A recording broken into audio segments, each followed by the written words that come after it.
individually, knowing that they're very familiar with the roster and what they like to do?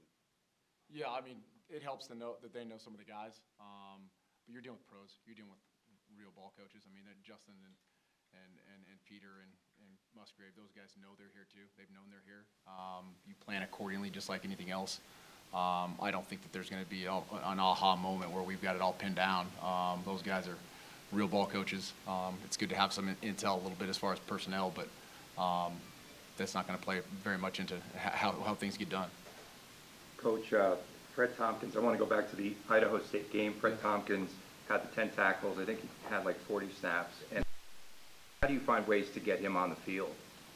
Yeah, I mean, that first week was awesome. I mean, to have an opportunity to get the first week and then a bye week to get guys like Fred and Trent and some of these new guys opportunities to get back on. Marcel was back. Just talking about interior guys. The opportunities those guys created for themselves in playing and then working throughout the week are what we talk a lot about. And Fred showed that he's going to have an opportunity to play and play a lot. And we're excited about the rotation that we'll have there. I think he's earned it, but we're going to have lots of guys going in this one. They're going to make some plays, and I think Fred's just one of the guys that we're going to look forward to counting on, not only this week, but as we move forward and develop in the system. Coach, what's the status on Naki? Naki's day-to-day. He's day-to-day. Yeah, we're hoping that there's an opportunity for him to work through some of the stuff that he had last week, but he's day-to-day right now, which is unfortunate. Is it a foot injury, an ankle injury? A lower leg injury, yeah. Coach, right here. Given the extra week to prepare Cal their first game, what was just your first impressions of how they played on Saturday against UC Davis? Well, they did a lot of the stuff that we thought they'd do. They played hard. They got the ball. They were disciplined. They're a well-coached football team. Justin's been, I think, going into 5 or 6 years now. A lot of those guys have heard his voice and heard the culture and heard the checks and heard the packaging of the system for a long time. It was easy to see how well they communicate quickly. They've got some experience there and have done a nice job in their system. So they did a nice job. We know we're gonna be up against a really well-coached football team. When you go to taking pricing against like that step up to physicality and all that, how do you mirror that like on the practice field and the preparation to get ready for like the step up in physicality for Cal? Yeah, that's a good question because that's one of the things I think it's kind of it gets lost in the sauce a little bit in regards to recruiting. That's why you try to recruit the best players possible. You're trying to put guys out here on the service team that you see in a game week or in training camp or in spring that give you the best opportunity to play premier opponents. And not only out of conference, I mean premier opponents that have been tenured in this conference that have won 10, 11 games and 9 games and been bowl champions for quite a few years in this conference have good players. We've seen that. It's starting to show itself again. And so, I can't go rent, 5 free agent, NFL D linemen. But what you can do is you can recruit the best talent available to make your roster bulked up so when you get to change in service, you get guys across the line that look like and could give you a valuable look. And it just so happens we've got, we believe in that group we've got right now. We've tried to make it that impactful to where we feel we can go against each other and be really good on good, even if we've exchanged. Coach, do you still plan to play all 3 quarterbacks on Saturday? Doug's going to be starting. I don't have a plan to play all 3 of them. Last week I think, and it wasn't a plan to play all 3. I was hopeful that they would get snaps, but there was no plan going into the first week either. Doug will get the start, and he's obviously done a nice job throughout our everything we've seen, and obviously in week 1. So he's got to go and stack another good game, and those other guys have to be as ready as anybody. When you talk about stacking another good game, I've heard you mention we have to stay true to ourselves. What does that look like on the practice field? What's that going to what going to need to happen in the game to you guys want to pull off the win? I think that when you talk about what stacking good practices or good games is consistency. Are you playing catch? Are you taking care of the football? Are you converting third downs in practice? Are you good in pass protection in practice? Are you limiting mental errors in practice? And then you have to take that bulk of work and then say, okay, when we went to a game, did it stick out? Was it the same? Was there some continuity? Was practice preparation? Did it equal game reality? And I think that we saw some things in week 1 that we were excited about: playing catch, explosive plays, protecting the quarterback, playing physical up front, that we saw in camp. And We've got to continue to do that. So when I say stack days, we have to stack a practice on Tuesday that looks like why we played on a Saturday. Looks like how we played, how we did last week, and get better and 1% better each week. I mean, it's not a cliche. You've got to be able to go ahead and dial it up and get uncomfortable each week to get better.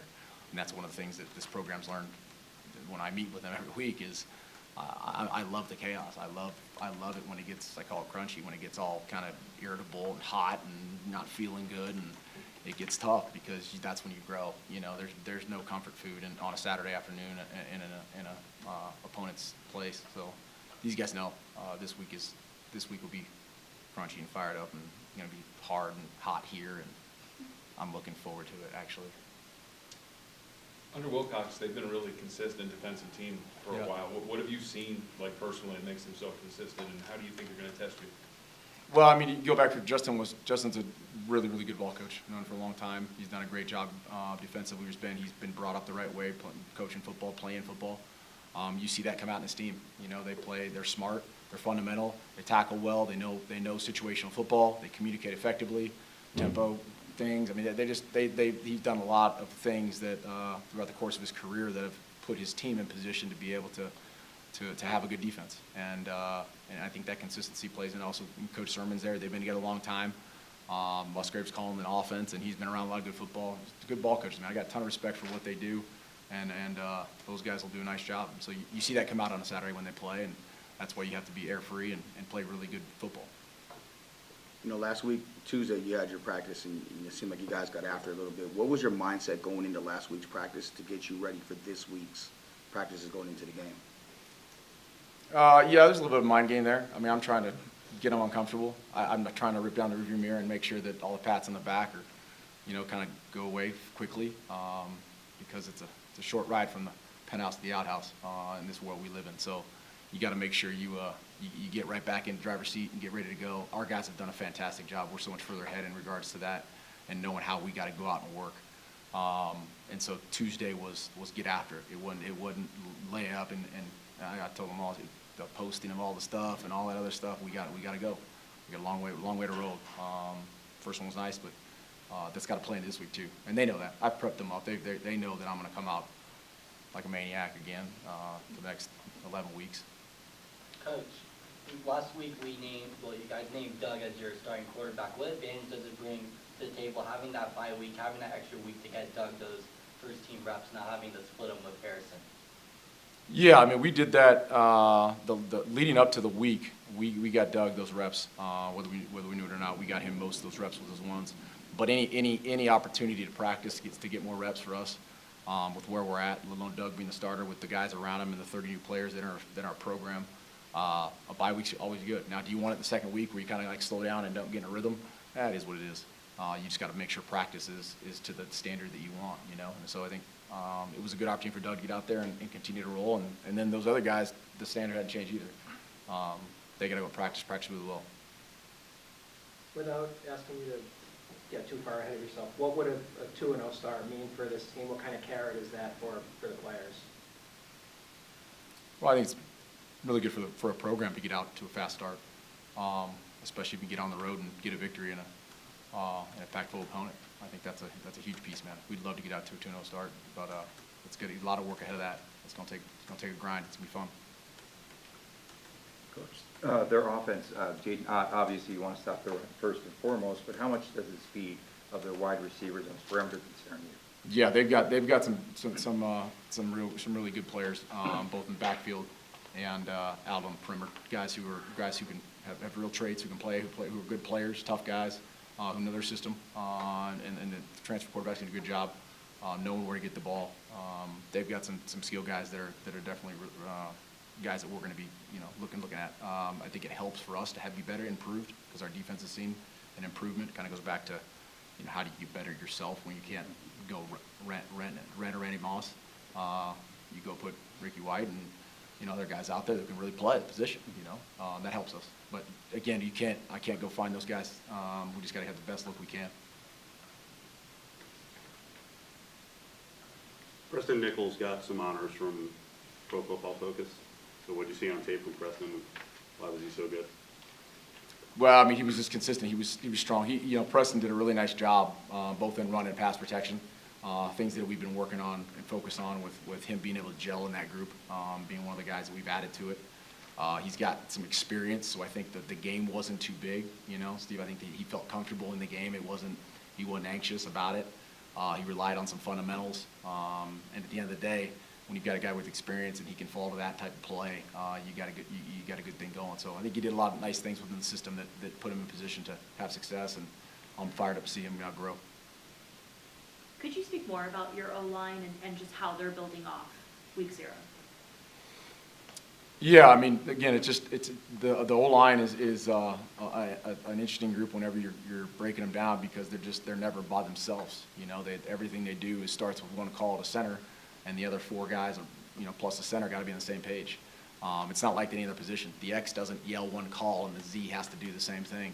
The quarterback is probably the only next best thing that has to get all 11 guys knowing exactly what they're doing. But the center and those 5 linemen, when you talk about gel and communication and hearing each other and anticipation and echoing calls and relaying, if he needs something else, the cues that they give back in moments like that, they're pretty fast. And so the more experience they get together, with whether it's a 5, a 6, or a 7-man rotation, 8 if you're really, really lucky, the better. And I think you're starting to see Leaf take control. I think you start to see those guys who've been around each other really feed off each other. And that's got to continue to get good, because I think when you get good in the middle, good in the trenches, you got a good thing going. We were talking about getting the pats off the back for a guy like Doug after getting the Player of the Week award. For him in this environment this week, kind of what are you looking for from him, and to sort of bounce off what he did in game number 1? See him do it again. Challenge accepted. Go do it again. Go do it again and again and again and again. That's it, and that's consistency. Can you stack days? Just like any of us, There are going to be days we all feel like you went and you hit a home run, and can you do it again? Can you get that next at bat? Can you go again? Can you ignore the noise? Can you stay focused? Can you stay grounded? Can you stay in the middle? Can you stay humble and hungry and continue to hunt, And that's really kind of what we demand in that room. That you guys heard me, though, we do celebrate it. Don't get my task-orientedness screwed up. We celebrate some good plays, but I also like the fact that I can push him to say, I bet you can complete the next 30 balls in practice. Let's see if you complete every ball in practice, complete every ball in this period, and really be focused on kind of that moment. So usually you go ahead and do it in practice, you plan on having you can work to a good game. So you got to have a great week. Coach, on that long touchdown pass to Ricky White, Doug checked off, right? How much freedom does he have within your system to check off, to audibilize? Yeah, and that's kind of we've got quite a few plays in the system. They're what I call package plays. They could go to 1 or 2 different plays within a given thing. Quarterback's he's got some flexibility. We give him as much flexibility as they've earned. Probably is probably the right way to put it. I like them to play free and fast. I like them to be aggressive. I don't want to hamstring them. I don't want to box them in. And if we make mistakes, checking plays or packaging plays, then let's get it corrected. Let's make sure we're doing practice enough to feel confident in doing it. But by no stretch of imagination, I want robots. And we're not a robot operation. Quarterback and tell him he just goes. You got control to take control of the game or do something different, flip a protection, change a run, flip a package, check a play, choose a pass, whatever it may be. Do it. But you're going to do it effectively before you just go ahead and enter there and green light it. Yes.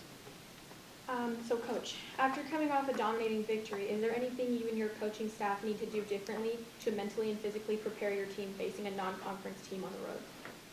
Try to forget about it. Try to get back to work. I know it really is, man. I just try to get back to work. You've got a really tough group on the road. A road-tested team is what you want to build towards. And so it's our first road test of the season. We've got to learn to come out and practice and be uncomfortable and know what it's going to be like to be on the road while playing a really good opponent and do a lot of things really well and finish a game. Those games are easier brawl. We're seeing them already all over college football. You got to do things right. Is anything different this week to make that uncomfortable or to get more out of your team? Me? You or the staff? I don't know. We'll find out tomorrow. I kind of buy them. I don't know. Yeah, I'm going to do a lot to get them uncomfortable. Yeah. There's going to be some moments. Hopefully you guys don't get them on film. How has Harrison reacted from, or after his first game? He looked a little frustrated on the sidelines, and now he's not co-number one. Now he's kind of fighting for the two. Yeah, he bounced back, reattack. It didn't go the way you want. It's one little deal. Did some things that maybe he wanted back in his first time in the offense. That's okay. That's part of it. That's you can't sit there and sulk, and he hasn't. He's been right back to work. He's been awesome with his intent, his purpose. We've supported that. We've been direct. We're not any different if you've had something wrong in a game or you've been great in a game. We don't change. It's just a no flinch, man. You just go back to work, reattack. What didn't you do? You know, you hang your head. You got to remind those guys sometimes there's 1% of those kids who do that stuff. They're out there and you take a lot of pride in that. And so get them fixed up, honed up, and ready to roll. That's the plan. How far is your hometown from Berkeley? About 3 hours. No. Playing college though, close to there, you ever, I know you worked at Cal, but growing Yeah. I grew up there. That was the spot that we grew up watching. I grew up watching Jason Kidd and Lamont Murray and Cal football, and Coach Tedford. You guys know my relationship there with him for however long, since I was a kid. I grew up, throwing with Aaron and those guys up there, and shoot, Nate played there, who's on our staff now, and was up there. I was at Cal a lot, even growing up. That was the place to be for us. That was our hometown. Was you were there rooting for your baseball teams, or your football teams, or at Sierra College with the Niners, or you were going up to Napa watching the Raiders, or you were watching Cal football, or whatever. So, Northern California, yeah, born and bred, and not too far. Be some family there. It'd be good. Thank you. Thanks, guys. Here. All those guys up front do a really good job, and at the linebacker spot, it really cleans things up for us. And we got to play off of them. All those guys up front do a really good job, and at the linebacker spot, it really cleans things up for us. And we got to play off of them and their movements or whatever gaps they're filling. So when they're doing a good job and winning their one-on-ones, it definitely makes our job easier. Kyle, what are your takeaways from the Cal game on Saturday and just the offense you're about to go up against? Definitely pro-style offense. They got a new quarterback in there, young running back, but they're a good group of guys. They're talented. So we're just going to stick to our plan and the scheme that our coaches have put together and go do our thing. You personally, what did you get accomplished this bye week? Definitely just, we practice during the bye week. It's technique, fundamentals, all those things, just getting more comfortable with the guys. And we got to do a little extra game prep since we had that bye week, so it was a good deal for us. Doug, going back, watching Idaho State, is there some things you want to take back? Going back, watching film, wish you would have maybe made an extra read over or done some things different? Yeah, most definitely. Going over the film, there's definitely a lot of errors that whether or not the public sees it or not, there's errors that we see, that we know are there, that we wanted to correct and go over and see where we made a mistake and where we can get better at it. Kyle, how playing Cal, power conference team, how important is that, winning that physicality battle going to be when you're going against Cal? I don't really think it matters if it's Cal or if we're playing FCS teams. Football's a physical game, and it doesn't matter who the opponent is or where you play or what time you play. You always got to win the physicality battle of the game, especially on defense. The big guys up front, they got to win their one-on-one. Guys in the back end, it doesn't really matter who you play, but you got to be tough. What is Coach Hayward kind of, just any advice or anything he's told you guys this week, just coming from Cal? Coach Hayward and Coach Bruno, they came from Cal, so they know a little bit about the program. But it's one of those things where it's we say nameless, faceless opponents, so it's really more about us than it is about them. But I think they're putting together a good scheme for us, and it doesn't really matter who it is. It just happens to be Cal, and they're old school, but we're going to be ready to go. Kyle, what do you think about just the week 0 performance on defense and how you guys can grow off that? I thought it was great. It was definitely a good start for us with the new coaching staff and the new scheme we're running. But we definitely want to keep building. It was good to have that, and then the bye week get a little more practice. But I thought it was a real good start for us. This is the type of game Cal likes to win ugly. They don't play a flashy style of football. So I'll start with you, Kyle, and Doug. Should be the same question. Like, when you see that, is that type of game you like to get in because it's a little dirtier, one of those little mucky? Yeah, definitely. Like I said, it's pro-style offense, so they get under center, and they'll run a lot of 12 personnel and put their tight ends in there. And for me personally, that's, you know, more my kind of style. I like to be in the box and fill in gaps, but they will spread it out, and that's just how the game is nowadays. So whether or not it's pro-style or spread, football's football. So, but I'm excited. Yeah, they definitely got some guys on the deep side of the ball that got a lot of experience, a lot of returners, older guys. So kind of what Kyle said earlier, it's not too much of who we're playing. We're focused on being the best version of ourselves each week. So we're going out focusing on our game plan, how we can attack them the best, and just focus on executing that perfectly. Doug, can you talk about practice this week? Just, you know, blocking out the noise from Mountain West, you know, Player of the Week. Just talk about how practice was just intense, even though it was a bye. We try to focus on making practice 10 times as intense as the game, you know. So when we get into that situation where it's third and long and we're in a critical situation where we need a first down, we've went through it numerous times, you know. So all the noise and stuff is a part of it. It makes it easier in the actual situation just to have all that chaos and uncontrolled situations at practice, and when you get to the game, it's easy. So, I mean, a great first game for you, but what did you see on film that you're cleaning up this week? just being more patient with my reads, better identifying coverages, seeing the whole field, just small things I need to focus on. Coach was talking about challenging you even after great performances, saying it's the next 30 passes straight he wants you to complete. What is sort of that dynamic and relationship after you do have success just between you and Coach? Yeah, you know, when you have the whole world congratulating you on a great performance, you need somebody like Coach who's going to keep you level and focus on what you need to get better at. You know, truth be told, you don't need 1,000 people telling you that you did great. You know, that really doesn't benefit you. But me personally, I don't want to hear my bad, you know, my errors. I want to know what I did wrong so I can be better next time. So Coach does a great job doing that with all of us, and you know, it helps us improve every week. Kyle, what the game one tackling look like for you guys on film? What'd you guys do? I think we did a great job. In fall camp, we didn't do a lot of live tackling. We worked on a lot of fundamentals and technique in regards to tackling, and I think that showed up. You can always be a better tackler. No one's a perfect tackler, but I think for that first game, we did a pretty good job, and as the season goes on and we get in more live situations, it'll just get better. What did you think of Fred Tompkins' performance? He did good. You know, got in the firefight a little bit, and it's one of those things where, you know, first game you get some jitters, and I think at first he was a little jittery, and then as it went on, he kind of came back to earth. But he's a hell of a player, and I think the more experience he gets and the more live bullets he sees, he's just going to continue to improve. Doug, Coach talked about, you know, giving you know, the flexibility in the system to, you know, check plays and all that. How have you kind of embraced that? How you know, beneficial has it been as you've grown in that regards? Well, Coach has given the quarterback room kind of the power to get into the best look based off what we see since spring. So we've just been kind of adapting the defense, really, just seeing what they give us, changing the coverage, changing the routes, changing the protection, just really trusting what we see out there. You know, Coach has given us the ability to do that. So, yeah, it's a pleasure to be able to do that.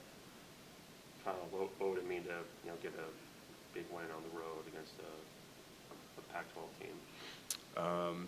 You know, obviously for the media and all the people outside, it's a huge deal, but I think for us, we're always focused on going 1-0, and you know, that starts today, Labor Day, off day, but we're still working, still watching film, and then each day throughout practice, just continuing to get better, and like I said, just 1-0 mentality, so go down there and get the job done, and then the next day watch the film and we're on to the next.